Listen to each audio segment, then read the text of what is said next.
Ne shpesh së bashku kemi zhvilluar intervista, kemi folur pikërisht për këto tema sociale, po është një këmban vërtet alarmi. Është i dytë, i treti në pak kohë dhe i dyti le të themi në një periudhë prej 2 muajsh në të njëjtin klasë në Gjirokastër, një 17 vjeçar. Është trajtuar nga psikologu, por çfarë nuk ka funksionuar? Ç'është e vërteta në rastet e këtilla fatkeqe, gjithmonë nga pas mbetet një enigmë shumë e madhe, mbeten pikë pyetje të mëdha, njerëzit përreth mbeten gjithmonë të munduar nga habia, nga shtangja, nga pamundësia, nga fakti se ndoshta janë tjerë të pavëmendshëm për të kuptuar se çfarë i ka munduar këta njerëz që fatkeqësisht i japin fund jetës. Në përgjithësi rastet e të miturve dhe që bëhen pre ose janë aktorë kryesor të vetkrijimit janë të pakta edhe në literaturë, sepse mendohet që kjo është një moshë që nuk ka ato karakteristika që ka mosha e të rriturve, të cilët shpesh herë janë në presionin e mjedisit të jashtëm, në presionet në çrregullime nga më të ndryshmet. Ndërsa kur janë të mitur është shumë e vështirë të gjesh shkaqet. Në rastin e fundit, për fat të keq, djali deri diku me ato që unë kam lexuar nga mediat e ka lënë të kuptohet se diçka do të bënte më 20 prill dhe nuk është marrë seriozisht, ndoshta e kanë marrë si nuk e kanë besuar dhe me të drejtë. Është ndjekur nga psikologu thuhet, por ju duhet të kuptoni që të shërbime psikologjike jo gjithmonë janë efektive, jo gjithmonë janë të mjaftueshme, mbas janë dhe aq të shpeshta. Ç'është e vërteta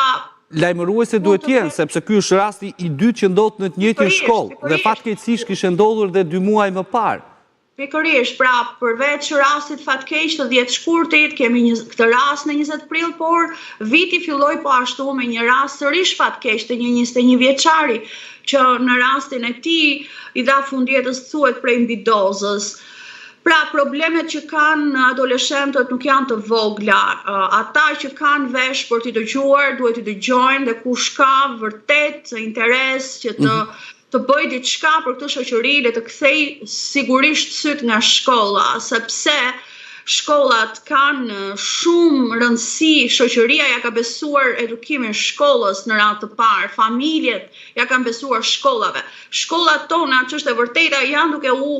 duke përjetuar probleme nga më të ndryshmet që nuk varen gjithmonë nga ato, sepse rënja e numrit të lindjeve ka sjell rënjen e numrit të nxënësve, ka sjell shërbime të munguara, për shembull në shkolla të ndryshme si rezultati mungesës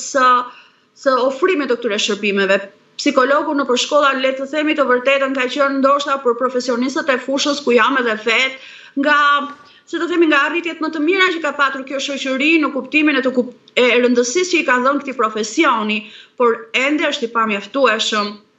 Ka shkolla në Republikën e Shqipërisë ku fiktivisht ekziston një psikolog, po të bisedosh me ish gjimnazist veçanërisht, ata vetë të pohojnë se e din që ka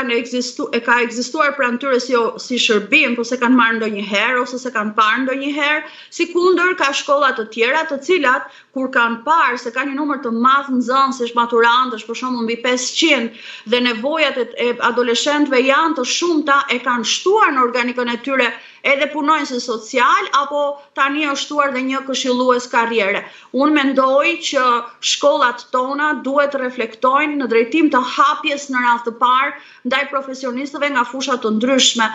Unë vetë që flastu me ju, kam qenë në disa shkollat të kryeqytetit, edhe problemet që flasin adoleshentët janë që nga problemet natyrës, si të themi, bullizmi, që ata e pohojnë se është i pranishëm, probleme që lidhen me rëndësinë që merr mendimi i mjedisit social dhe kryesisht ai mjedis është mjedisi i shokëve dhe i shoqeve, pra i bashkëmoshatarëve për ta. Mos harrojmë, jemi duke jetuar një kohë ku shumë adoleshentë janë më së shumti në mjedis virtual dhe janë izoluar tërësisht nga mjedisi real, pra komunikojnë tepër pak me njerëzit përreth, merren tepër